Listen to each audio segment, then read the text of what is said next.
안녕하세요. 오늘의 데일리 뉴스레터에 오신 것을 환영합니다. 최근 육군이 두려워하는 무기가 무엇이냐고 물어본다면 공격 헬기를 꼽는 사람이 적지 않습니다. 우크라이나 전쟁에서 위력을 입증한 전차도 하늘에서 다가오는 공격 헬기 앞에서는 무력해지는데요.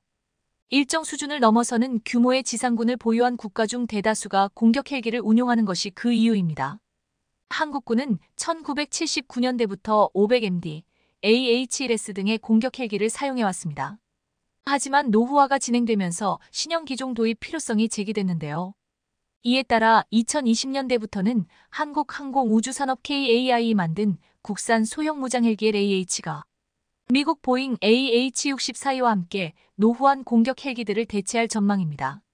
그런데 최근 국산 소형 무장 헬기 LAH의 주무기인 청검이 장갑차와 결합하는 놀라운 변신을 하면서 전 세계 군 관계자들을 깜짝 놀래켰습니다. 최근 극비리에 진행된 청검의 실사격을 지켜본 7개 국방 관계자들은 현장에서 감탄을 금치 못하며 당장이라도 주문하겠다는 의향을 내비쳤다고 하는데요. 과연 어떤 소식인지 자세히 알아보겠습니다. 지난달 21일 방위사업추진위원회에서 첫 양산 결정이 내려진 LAH는 한반도 유사시 전면전은 물론 국지도발이나 대테러 상황에서도 유용하게 쓰일 것으로 보입니다. 서방에서 운용되는 공격 헬기 중에서 가장 강력한 위력을 지닌 기종은 AH-64의 아파치 가디언입니다. 걸프전과 이라크 전쟁 등에서 성능을 입증한 AH-64를 현대화한 AH-64에는 최대 10km 거리에 있는 지상 표적을 파괴할 수 있습니다. 하지만 대량 도입하기에는 고가의 장비입니다. 원래 적 지상군과 교전하는 무장을 갖춘 헬기는 두 가지가 있습니다. 바로 공격 헬기와 무장 헬기인데요. 무장 헬기는 병력 수송용 헬기나 민간용 헬기에 무기만 붙이지만 AH-64의 아파치 가디언이나 KA-52 엘리게이터와 같은 공격 헬기는 처음부터 공격 임무용으로 설계돼 동체를 좁게 만들고 장갑판을 붙여서 대공 기관총의 공격에도 조종사들을 잘 보호할 수 있습니다. 또 무장 헬기보다 더 많은 무기를 장착할 수 있습니다. 그래서 우리 군의 주력 공격 헬기인 아파치 가디언보다 무장 장착 능력, 기동성, 조종석 방탄 능력 등이 부족한 LAH 도입에 대해 일각에서는 아쉬움을 표하는 부분도 사실입니다. LAH를 살 돈으로 아파치 가디언을 더욱 확충하는 것이 좋다는 의견이 제기되고 있는 것이죠. 이 같은 점을 의식한 군 당국은 AH-64를 일부 도입하면서 부족한 수요는 민수 헬기 CH 개발과 연계해서 만들어질 국산 LAH로 대체하기로 했습니다. 이에 따라 2015년부터 체계 개발이 진행되어 2018년 11월 LAH CJ-로기가 제작됐고 2019년 7월 첫 시험 비행에 성공했습니다. LAH는 20기관포와 국산 청검 공대지 미사일, 로켓 등의 무장을 장착합니다. 청검 미사일은 미국산 헬파이어보다 우수한 성능을 지니는 것을 목표로 개발됐습니다. 인공지능 AI를 이용해 표적 식별과 추적이 가능하며 미사일을 쏜 직후 이탈해 적군의 공격을 피할 수 있습니다. LAH는 조종사의 생존성과 임무 수행 능력을 높여주는 첨단 전자장비도 다수 탑재하는데요. 기체에 장착된 표적 획득지 시장 TTADS는 주약 안에 최대 20km 거리까지 측정이 가능한 기술을 적용해 4개의 표적을 자동으로 추적할 수 있습니다. 고장이 발생하면 원인을 파악하고 분석하는데 필요한 데이터를 제공하고 정비 소요 시간을 줄이고 가동률을 높일 수 있는 상태감 시장비 HUMS도 갖췄습니다. 비행 과정에서 조종사가 원하는 속도, 고도, 방향은 컴퓨터로 제어합니다. 기관포 사격 시 발생하는 반발력으로 발생하는 기체 자세의 변화도 최소화합니다. 자동 순항과 자세 유지, 계기 착륙 접근을 포함한 조종의 핵심 요소가 자동으로 이뤄지는 것입니다. 또 소음과 진동도 최소화됐으며 실시간으로 전장 정보를 획득해 각 군의 지휘소나 다른 무기 체계와 공유할 수 있습니다. LAH를 운용할 조종사와 정비사 교육을 위한 훈련 체계도 갖춰집니다. 조종사가 저공 비행 도중 엔진 정지를 비롯한 비상사태 대응 방법 등을 익히는 모의비행 훈련장치, 기체 정비 전에 관련 경험을 쌓을 수 있는 정비 훈련장치는 조종사, 정비사의 숙련도 향상을 돕습니다. 첨단 무장과 전자장비를 조합한 LAH는 정찰 외에도 독자적으로 적 전차 등을 공격할 능력을 갖췄습니다. 이에 따라 한반도 유사시 북한 기계화부대 공격, 육군 공중강습부대의 기습작전 호위, 정찰 등 다양한 임무를 수행할 것으로 전망됩니다.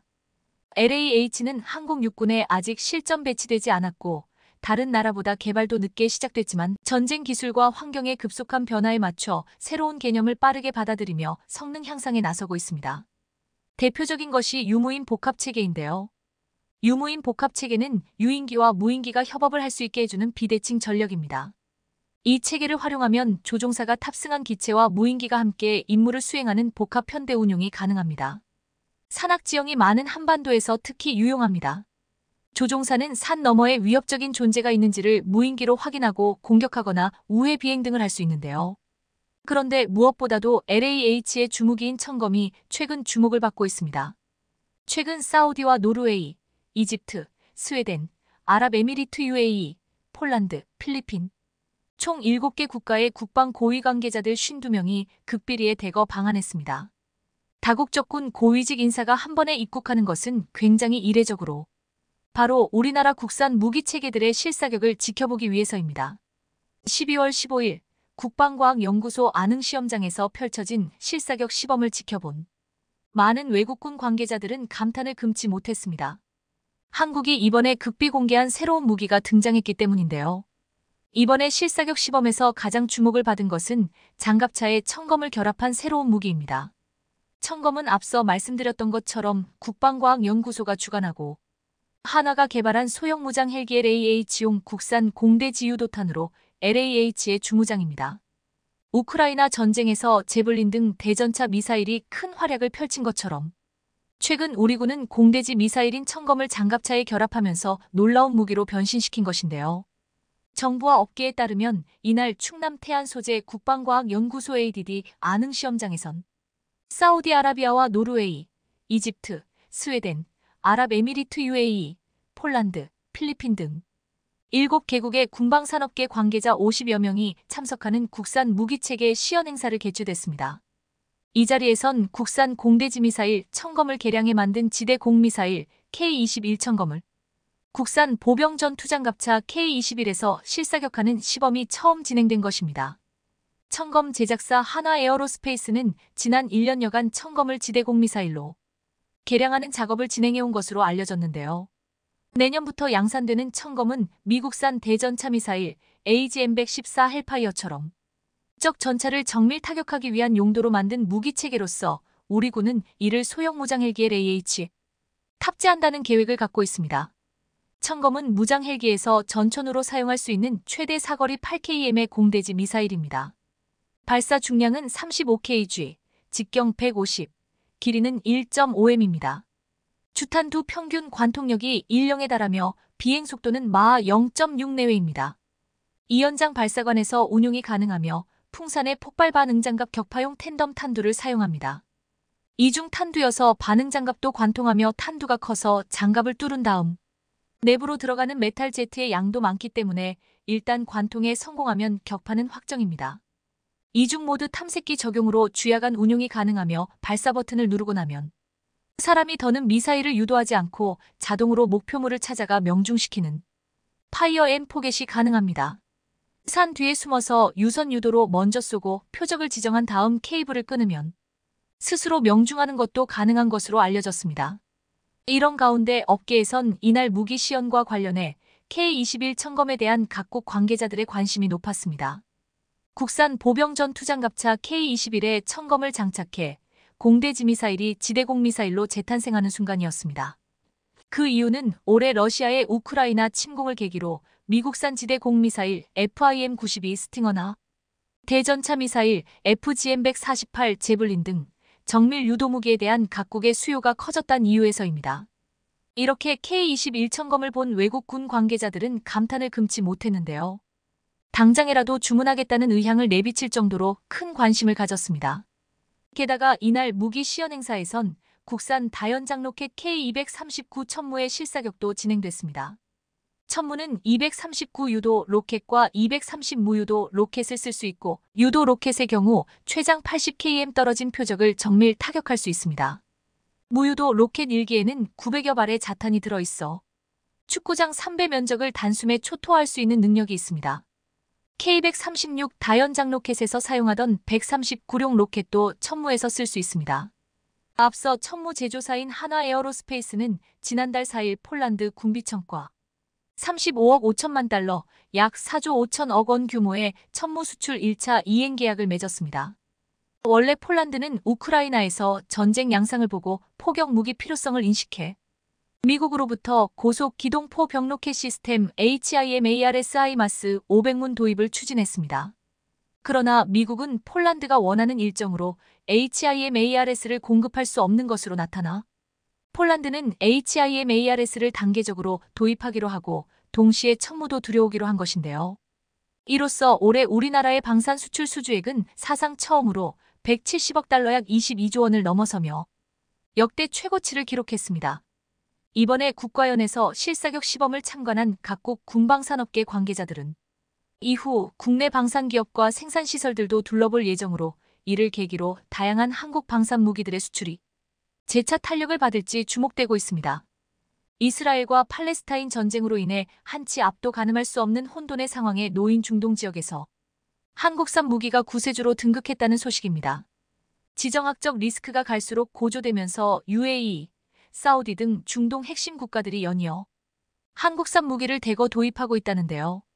기회의 땅 중동에서 한국산 무기를 향한 러브콜이 얼마나 뜨거운지 국내 방산 업체들이 정신없는 나날을 보내고 있다는데 자세히 알아보겠습니다. 살얼음판을 걷고 있던 중동 지역의 지정학적 리스크가 최근 더 고조되고 있습니다. 이스라엘이 가자지구 최남단 라파를 집중 공습하면서 대규모 사상자가 발생하는 등 도를 넘은 위협이 이어지고 있기 때문인데요. 라파 지역은 가자지구 최남단이면서 이집트 접경지로 북부에서 떠밀려온 피난민이 대거 몰린 곳이라 민간인 대량 학살의 위험이 고조되며 국제사회의 우려가 빗발치고 있는 상황입니다. 230만 명 정도인 가자지구 인구 가운데 절반 이상인 140만 명가량이 이곳으로 피신한 것으로 추정됩니다. 특히나 라파는 이스라엘의 봉쇄와 폭격을 피해 가자지구로 구호물자가 들어가는 사실상 유일한 통로로 이곳이 막히면 이제 이집트로 향할 수밖에 없습니다. 이에 대해 하마스는 집단 학살 전쟁이며 팔레스타인 주민들을 겨냥한 이스라엘이 강제 이주 시도라고 비판했지만 이스라엘은 미국 등 국제사회의 반대에도 아랑곳하지 않고 전쟁에 지라는 거냐며 물러설 의향이 전혀 없어 보입니다. 이렇듯 국제 정세가 대격변을 맞이하고 있는 가운데 최근 중동 지역에서 한국산 무기를 대거 원하고 있다는 소식이 전해지며 또 한 번의 잭팟이 터질 거라는 기대감가 나오고 있다는데요. 특히나 그동안 수출 실적이 없었던 품목이 재조명되면서 한국 방산 분야의 새로운 수출 아이템으로 떠오르고 있다고 해 관심이 집중되고 있는 상황입니다. 방산업계에 따르면 사우디 다음으로 희소식이 들릴 가능성이 큰 국가로는 UAE가 거론되고 있는데요. 전력화 이후 수출 소식이 없었던 수리온이 UAE와의 수출 협상이 최종 임박하면서 대박을 칠 가능성이 높아졌습니다. 현재 KAI는 수리온 UAE 수출을 노리고 있는 중으로 이번에 UAE와 수출 협상이 타결되면 국산 헬기가 수출되는 최초의 사례가 될 전망입니다.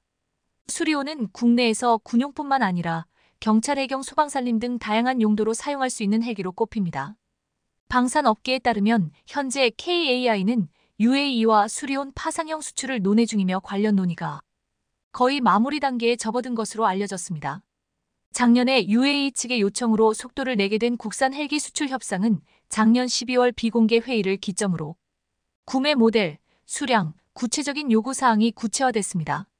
현재 UAE가 원하는 모델은 해상작전에 특화된 기종으로 우리 해병대가 도입하는 상륙기동 헬기와 비슷한 스펙을 탑재할 거라는 후문입니다. UAE가 도입하려는 헬기 규모는 2자리 수로 알려졌으며 헬기의 적 고속정 제압을 위한 무장 통합을 원하고 있어 공대공 미사일 청검의 패키지 수출도 기대되고 있는 중입니다. 이런 가운데 최근 중동 정세가 이스라엘과 팔레스타인 전쟁으로 불안정해지면서 무기 수요가 높아지고 있는 만큼 수리오는 수출은 별다른 이변이 없다면 순조롭게 진행될 것으로 보이는데요. 사실 앞서 2022년에도 한국은 UAE와 4조 원 규모의 중거리 지대공 미사일 천궁 II 사업 계약서에 최종 서명하는 등 방산 수출 역사상 단일 품목으로는 최대 규모로 수출하는 쾌거를 이뤘었습니다. 그런데 최근 UAE를 시작으로 다른 중동 국가인 사우디에서도 한국형 패트리엇으로 불리는 천궁이를 연이어 도입하게 됐는데요. 방산업계에 따르면 지난 6일 우리 국방부는 작년 11월 LIG 넥스원과 사우디 국방부가 체결한 천궁이 10개 포대 수출 계약을 공개했습니다. 사우디가 도입하기로 한 천궁이는 적의 공중 공격으로부터 국가 주요 시설을 지키는 한국형 중거리 지대공 유도무기 체계로 노후 중거리 지대공 미사일 호크를 대체하기 위해 2012년부터 ADD 주도로 개발돼 LIGNX1이 제작했습니다. 천궁이는 탄도탄과 항공기 등 공중 위협에 동시 대응하기 위해 개발됐으며 2017년 전투용 적합 판정을 받아 2018년부터 양산됐습니다. 탄도탄 요격을 위한 교전 통제 기술, 다기능 레이더의 추적 기술, 다표적 동시교전을 위한 정밀 탐색기 등이 적용돼 북한 탄도미사일에 대응하는 한국형 미사일 방어 체계 KAMD, 또 유도탄이 빠르게 반응할 수 있도록 전방 날개 조종형 형상 설계 및 제어 기술과 연속 추력형 측추력 등 최신 기술이 적용된 게 특징입니다. 최대 사거리는 40km로 고도 40km 이하로 접근하는 적 항공기와 미사일 요격에 쓰며 한 개 발사대에서 유도탄 최대 8기를 탑재해 연속 발사할 수 있고 항공기 위협에 360도 전방향 대응이 가능합니다. 이뿐 아니라 천궁이는 다수의 시험 발사에서 100% 명중률을 기록한 바 있으며 특히 시험 발사 당시 공중에서 2차로 점화한 뒤 마하 4.5 속도로 날아가 약 40km 떨어진 표적을 정확히 명중해 요격 능력을 과시하며 전 세계 방산 업계를 발칵 뒤집기도 했습니다. 이번에 사우디에 수출하는 천궁이의 규모는 32억 달러, 우리 돈으로 4조 2,500억 원에 이르며 앞서 UAE에 이은 두 번째 수출입니다. 최근 내 방산 업계가 중동을 전략 시장을 꼽고 공략의 속도를 내고 있는 가운데 중동 지역에서 한국 방산이 경쟁력을 인정받고 있는 것으로 보이는데요. 이 가운데 특히나 앞서 사우디가 한국형 전투기 KF-21과 더불어 6세대 전투기 공동개발 의사를 우리 측에 먼저 제안하는 등 적극적인 태도를 보이며 문을 두드리고 있는 중입니다. 실제로 지난달 우리 국방부와 사우디 국방부와 있었던 회담에서 KF-21 설계를 기반으로 한 차세대 전투기 공동개발에 대해 심도 있는 논의가 있었던 것으로 전해집니다.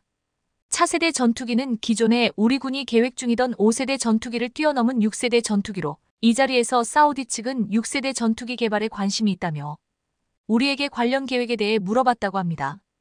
5세대 전투기가 레이더 반사 면적을 극도로 줄인 스텔스 성능이 주요 특징이라면 6세대는 AI 기술을 활용한 유무인 복합체계 MUMT를 특징으로 하는데요.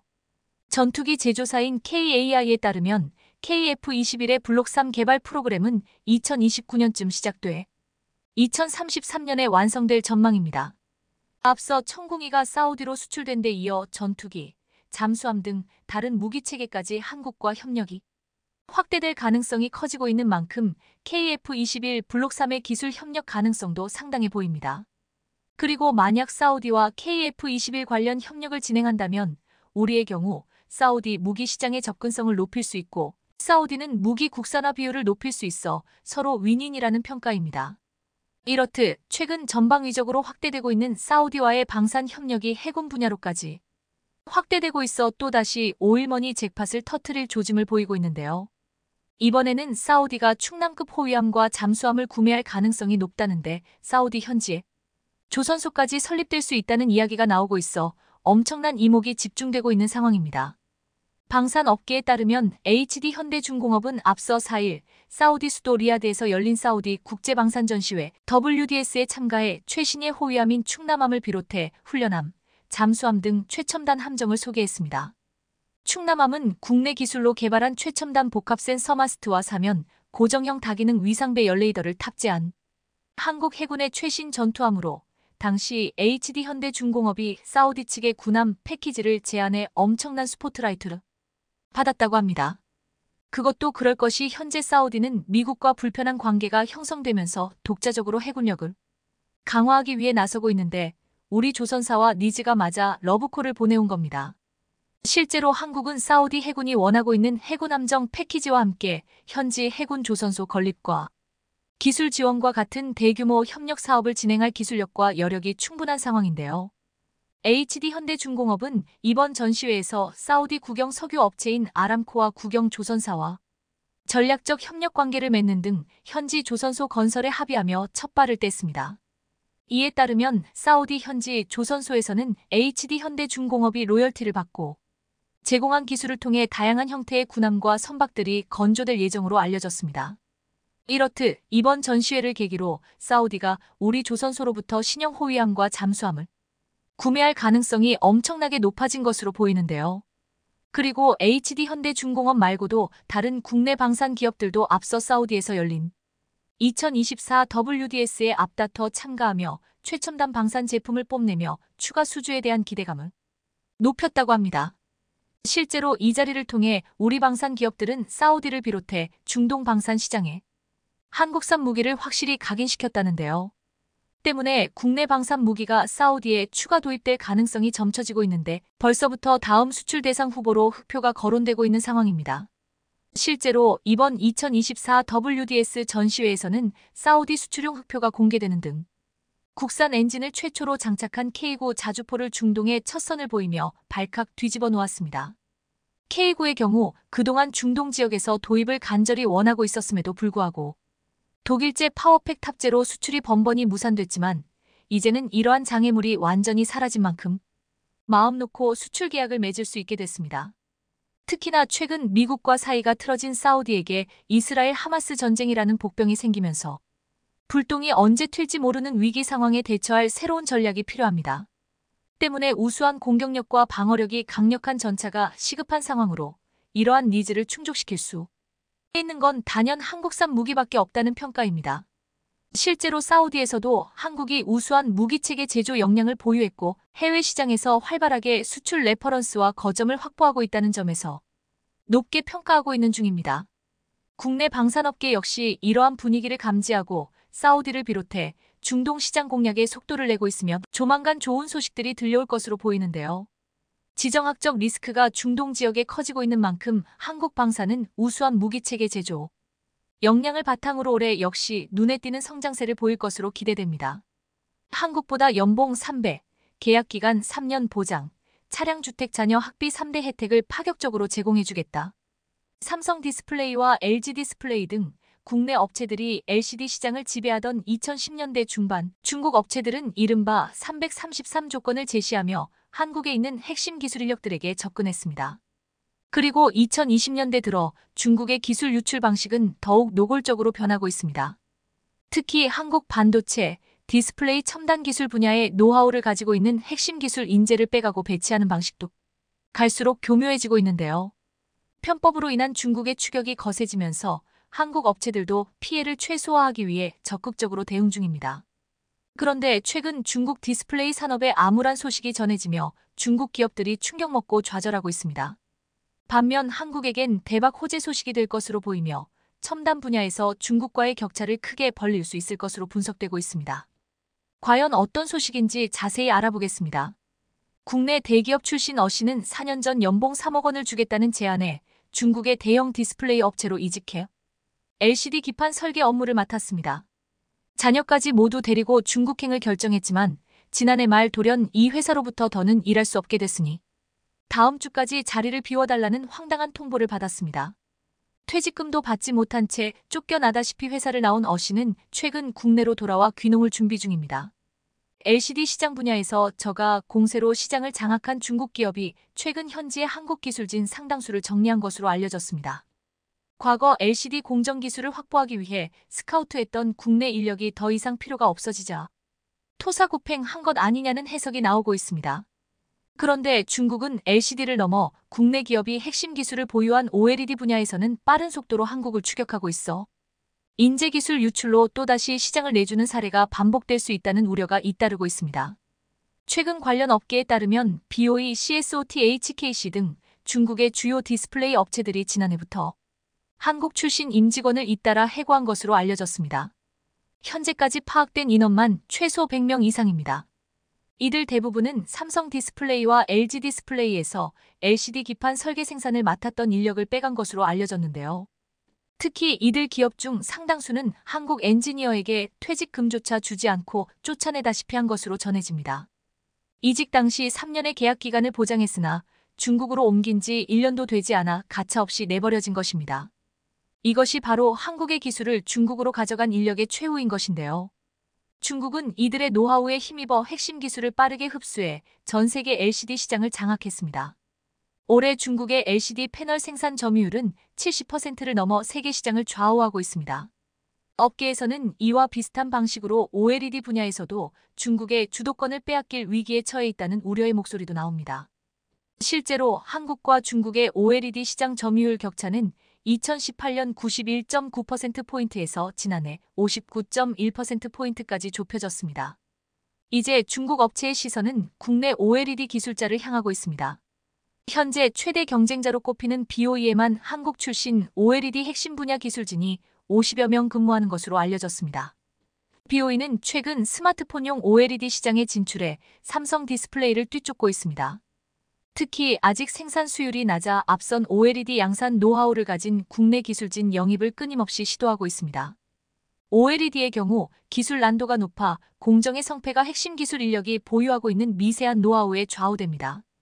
인재를 빼가고 배치하는 방식도 갈수록 교묘해지고 있습니다. BOE나 CSOT 같은 중국 기업은 한국 업체가 이직 사실을 쉽게 알지 못하도록 자회사나 연구기관 등을 만들어 한국 인력을 위장 취업시키기도 합니다.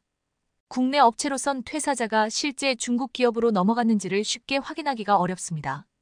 중국의 추격이 거세지면서 국내 업체도 방어에 나섰습니다. 지난 6월 삼성 디스플레이는 BOE를 상대로 특허 침해 소송을 제기했습니다. 삼성이 개발한 OLED 디스플레이 특허 4종을 BOE가 무단 도용했다고 본 것입니다.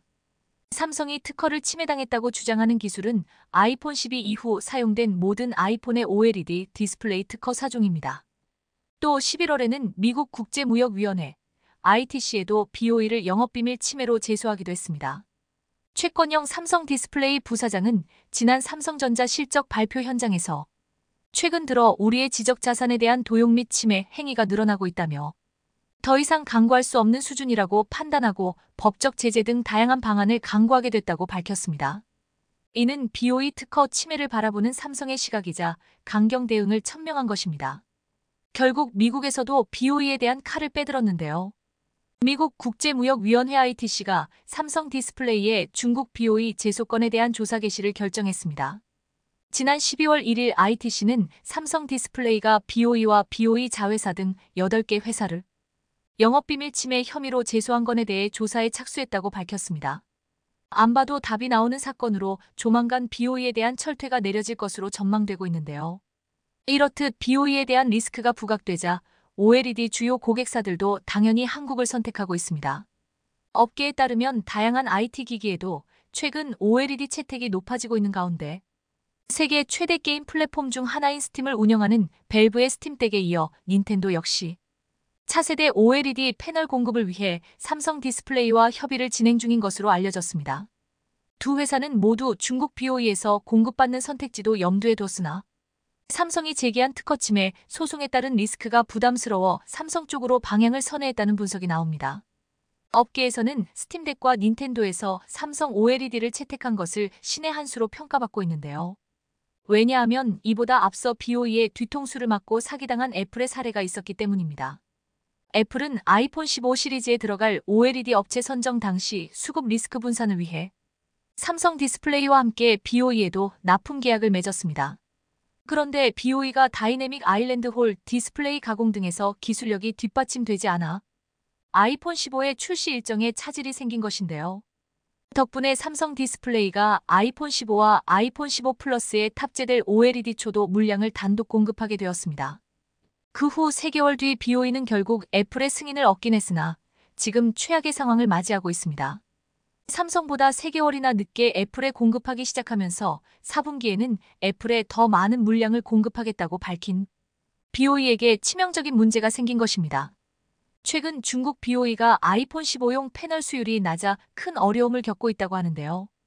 12월 초 업계에 따르면 BOE가 생산하는 아이폰 15 기본형 OLED 패널 수율은 현재 30% 정도이거나 그 이하로 추정된다고 알려졌습니다. BOE는 아직까지도 홀 디스플레이라는 기술 장벽을 넘지 못하고 있는 것으로 알려졌습니다. 반면 삼성의 OLED 수율은 90% 이상으로 알려지고 있는데요. 수율 개선에 어려움을 겪고 있는 이 회사는 올해 아이폰 15에 500만 대의 패널을 공급하겠다고 자신만만하게 밝혔으나 최근 조사에 따르면 올해 200만 300만 대의 패널밖에 공급하지 못한 것으로 밝혀졌습니다. 즉 목표 물량의 반도 안 되는 것이죠. 수율이 30%밖에 되지 않으니 현재 생산 공장을 아무리 돌려봐도 목표에 미치지 못하는 것입니다. 그래서 BOE의 아이폰 15 플러스용 패널 공급 가능성도 낮아지고 있습니다. 아이폰 15 플러스는 기본형보다 화면 크기가 큰 만큼 디스플레이를 구현하는 난도도 높아집니다.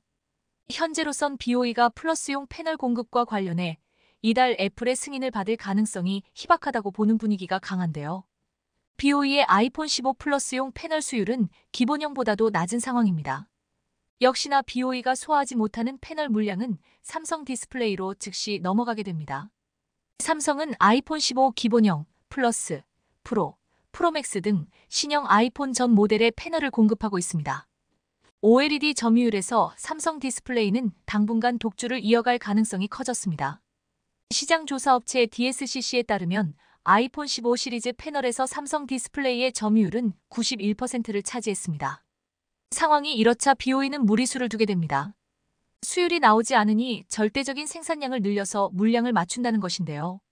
최근 BOE는 스촨성 청두에 630억 위안, 하나로 약 11조 원을 투자해 8.6세대 OLED 생산 라인을 건설할 계획이라고 밝혔습니다. 그런데 너무 성급한 결정을 내린 것인지 선정한 위치부터 잘못된 것이 아니냐며 논란이 일고 있는데요. 아시다시피 중국 스촨성은 중국에서도 지진이 가장 빈번한 지역으로 알려져 있습니다.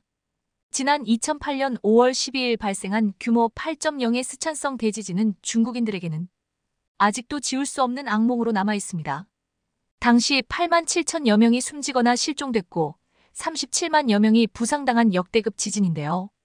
특히 청두시는 도시 기능이 완전히 마비되었으며 도로 복구에도 시간이 많이 걸리고 지진이 발생한 지 15년이 넘게 지난 지금도 복구가 멀 끝난 지역이 태반인 곳이 많습니다. 그런데 BOE는 바로 그곳에 생산 라인을 짓겠다고 계획하고 있는 겁니다. 어찌됐든 BOE는 이곳에 11조 원을 투입해 중소형 OLED 패널을 생산하겠다는 것인데요.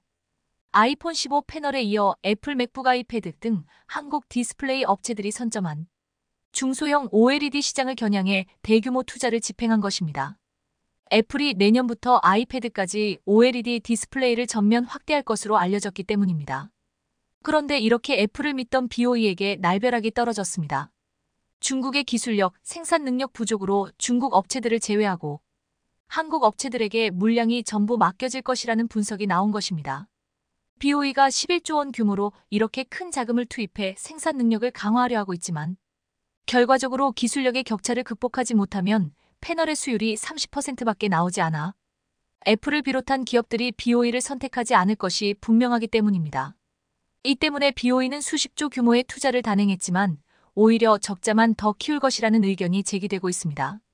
즉, 이번 애플 결정으로 인해 선두주자인 한국 OLED에 청신호가 켜진 것입니다. 삼성 디스플레이와 LG 디스플레이가 추격해오던 중국 기업들로부터 한 걸음 달아나며 숨 고르기가 가능해졌습니다. 18일 업계에 따르면 애플은 2024년 OLED 아이패드, 2025년에는 OLED 맥북을 출시할 계획입니다. 앞서 지난 15일 니케이는 애플 고위 관계자의 말을 빌려 내년 고급형 아이패드부터 OLED 도입을 차례로 시작해 2025년 하반기부터는 맥북에도 적용할 예정이라고 보도했습니다. 실제로 이에 발맞춰 국내 디스플레이 기업들은 태블릿용 OLED 패널 대량 공급 준비에 박차를 가하고 있습니다. 업계에 따르면 LG 디스플레이는 파주 6세대 OLED 라인 증설의 마무리 단계를 밟고 있습니다. 이곳을 중심으로 내년 상반기 아이패드용 OLED 패널을 공급하겠다는 계획입니다. 삼성 디스플레이도 이르면 내년 2월 중 OLED 패널 공급에 나설 것으로 알려졌습니다. 애플의 공격적인 OLED 전환에 대한 초기 수혜는 국내 기업들이 받을 것이 유력합니다. BOE를 비롯해 아직 중국 기업들의 IT용 OLED 패널 공급 능력이 부족하기 때문입니다. 업계에서는 내년 아이패드 OLED 패널 규모를 1000만 대 정도로 전망하고 있습니다. 이 중 LG 디스플레이와 삼성 디스플레이가 각각 6대4 정도 비율로 물량을 독차지할 것으로 전망됩니다. 특히 신형 아이패드에는 고급 OLED 기술이 적용되기 때문에 진입 장벽이 높을 것으로 예상됩니다. 신제품엔 유기발 광층을 2개로 싸는 투스택 텐덤 OLED 기술이 적용될 것으로 알려졌습니다. LG 디스플레이는 이 텐덤 OLED 기술을 업계 최초로 개발하고 전장 사업에 적용해오고 있습니다. 반면 그동안 프리미엄 LCD인 미니 LED에 주력해오던 중국 기업들은 이번 애플의 전환으로 타격이 불가피해졌습니다. 시장 조사기관 옴디아에 따르면 올해 3억 8,060만 달러 규모인 태블릿용 OLED 패널 시장은 내년 애플의 참전으로 17억 5,973만 달러까지 급성장할 전망입니다. 옴디아는 올해부터 2030년까지 연평균 51%의 성장률을 기록할 것으로 예상했습니다. 패권을 가를 관건은 초기 시장을 선점한 한국이 중국 정부의 막대한 지원을 등에 업은 중국 기업들과 격차를 유지할 수 있을지입니다. 실제로 중국 BOE의 최근 OLED 신규 투자의 30% 가까운 금액도 정부가 보전해주는 것으로 알려졌습니다. 하지만 중국 정부와 중국 기업들이 돈을 수십조 쏟아붓고 한국의 핵심 인력들을 유출해가며 시장을 넘보려고 발악하고 있지만 워낙에 기술 격차가 커 역부족일 것으로 보입니다. 다만 아직 기술 격차는 크지만 해가 지날수록 중국의 기술 탈취가 노골화되고 있는 만큼 우리도 더욱 보안에 신경 써야 할 것이며 추가 신기술을 통한 시장 확장, 차세대 디스플레이 개발 등 새로운 전략에 나서야 할 것으로 보입니다. 중국에 대한 반도체 핵심 부품 수출을 규제하고 한국과 대만 등의 국가들에게까지 반도체법을 이용해 핵심 정보를 달라고 요구하는 미국을 보고 있으면 미국은 대체 왜 이렇게 반도체에 목을 매는 것일까 궁금해집니다. 그런데 그 이유는 일본을 보면 알 수 있습니다. 반도체 자급자족이 불가능해진 일본이 현재 처한 상황을 보면 미국이 왜 그렇게 반도체에 목을 매는지 알게 됩니다. 일본은 반도체에 대한 경쟁력을 잃는 것과 동시에 산업에 대한 주도권을 완전히 잃어버렸습니다. 이제 무엇 하나 마음먹은 대로 제때에 할 수가 없습니다. 먼저 일본 자동차 산업을 보면 반도체 주권이 없는 나라가 어떻게 되는지 여실히 알 수 있습니다. 최근 일본 도요타는 43년 동안 자사의 대표 차종이었던 캠리의 일본 내 판매를 중단하겠다고 발표했습니다. 1980년 처음 등장한 캠리는 전 세계 100개국에서 누적 판매 2,100만 대 넘게 팔린 도요타의 대표 모델이었습니다. 그런 캠리를 생산 중단하게 된 이유는 차량용 반도체가 부족하기 때문입니다. 캠리만이 아닙니다. 도요타는 렉서스 8개 모델도 주문을 제한했습니다. 이 역시 차량용 반도체 부품 수급 부족으로 생산의 차질이 빚어졌기 때문입니다. 차량용 반도체 및 부품 부족 문제는 고급차에 더 큰 영향을 미치고 있습니다. 렉서스에는 일반 도요타 차량보다 반도체가 수백 개 더 많은 1,000개 이상 사용되기 때문입니다. 현재 도요타는 차량 리모컨과 음향용 반도체 등 다양한 용도의 반도체가 부족한 것으로 알려졌습니다. 더 큰 문제는 도요타의 반도체 부족이 언제 끝날지 알 수 없다는 점입니다. 반도체 주권이 없기 때문입니다. 도요타가 놓친 시장을 현대차가 빠르게 빼앗아 오면서 현대차 그룹은 처음으로 전 세계 자동차 판매량 3위에 오르는 기염을 토했습니다. 현대차 그룹은 반도체 부품 수급난 등으로 다른 완성차 그룹의 판매량이 줄어든 상황에서 유일하게 판매량이 늘어 주목을 끌었습니다. 이 역시 반도체 덕분입니다. 특히 생산부터 고객 인도까지 오랜 시간이 걸리는 자동차 분야에서 안정적인 반도체 공급은 필수적입니다. 게다가 앞으로 전기차와 자율주행차 등 자동차 분야의 반도체 공급량은 폭증하는 분위기입니다. 다들 아시다시피 일본은 이 문제를 해결하기 위해 대만의 TSMC와 굴욕적인 조건으로 손을 잡았습니다. 일본 정부는 대만 TSMC가 2024년에 완공할 예정인 구마모토현 공장에 4천억엔 가까운 보조금을 지원했고 40여 년 전 잠깐 일했던 반도체 제국의 재건을 위해 자국 기업이든 해외 기업이든 가리지 않고 지원하고 있습니다. 특히 미국의 주도로 글로벌 공급망에 큰 변화를 맞고 있는 상황에서 삼성과 SK 등 한국 업체들에게 내줬던 패권을 다시 가져갈 기회로 활용하고 있다는 해석도 나옵니다. 하지만 대만 TSMC가 짓고 있는 반도체 공장은 2024년에야 완공될 예정입니다. 반도체를 무기로 대만 TSMC는 총 사업비의 절반을 받아놓고도 많은 것을 요구하며 갑질을 하고 있습니다. 일본은 굴욕적인 조건으로 TSMC까지 끌어들였지만 늦어도 한참 늦었습니다. 결국 일본은 자체적으로 반도체 공장을 짓겠다고 나서지만 최근 파산한 JOLED의 사례를 봤을 때 이 역시 오래 지나지 않아 실패할 가능성이 높아 보입니다. 세계 5대 반도체 장비업체 도쿄일렉트론이 약 2,200억 원을 들여 반도체 공장을 신설하겠다고 발표했습니다. 도쿄일렉트론은 현재 조정 국면에 있는 반도체 시장 수요가 내년에 다시 살아날 것으로 내다보면서 시설 확장에 나서고 있고 차세대 장비 개발을 위해 5년간 1조엔 이상의 또 도요타와 키옥시아, 소니, 소프트뱅크 등 일본 대표 기업들이 첨단 반도체 국산화를 위해 세운 드림팀 라피더스 역시 48조 원을 투입해 2나노미터 최첨단 반도체 시제품 라인을 구축하기로 하는 등 일본은 반도체 재건에 속도를 내고 있습니다. 하지만 TSMC와의 협력도, 반도체 자체 생산도 계획만 그럴싸할 뿐 실제 진행 속도는 더딥니다. 결국 반도체 부족을 견디다 못한 일본은 삼성전자의 손을 내밀었습니다. 그것도 외신을 통한 엄프를 통해서 말이죠. 로이터 통신은 삼성전자가 일본 가나가와 현통에 반도체 후공정 검사 라인을 설치할지 검토 중이라고 일본 내 소식통 5명의 발언을 소개하며 보도했습니다. 일본 내 소식통의 발언은 다음과 같았습니다. 일본에는 소재나 제조장치 기업이 집적돼 있어 최첨단 기술을 개발하는데 연계하기 쉬울 것으로 이 같은 검토는 아직 초기 단계이며 삼성전자는 다양한 선택지를 검토 중으로 확정된 것은 없다고 전했다. 이 기사는 이런 말도 덧붙였습니다. 데이터 센터와 차세대 동신기술통에 대응한 첨단 패키지 기술이 요구되는 가운데 삼성은 후공정 시장에 주력하기 위해 지난해 조직 개편에서 패키지 기술 연구 조직으로 어드밴스드 패키지 팀을 신설했다. 그러나 보도 내용에는 설립 시점 등 구체적인 내용은 아직 알려지지 않았다며 로이터 통신이 직접 삼성전자에 확인을 요청했으나 삼성전자 측은 대답을 거부한 것으로 보도했습니다. 결국 일본 측에서 삼성이 반도체 라인을 일본에 짓는다는 엄프를 했지만 삼성은 무대응으로 일관한 것입니다. 만일 삼성이 일본 안에 후공정 검사 라인을 만든다면 그것은 일본 안에 삼성전자의 첫 라인이 생기는 것으로 일본으로서는 반색할 일이지만 삼성 입장에서는 그저 여러 선택지 중 하나일 뿐입니다.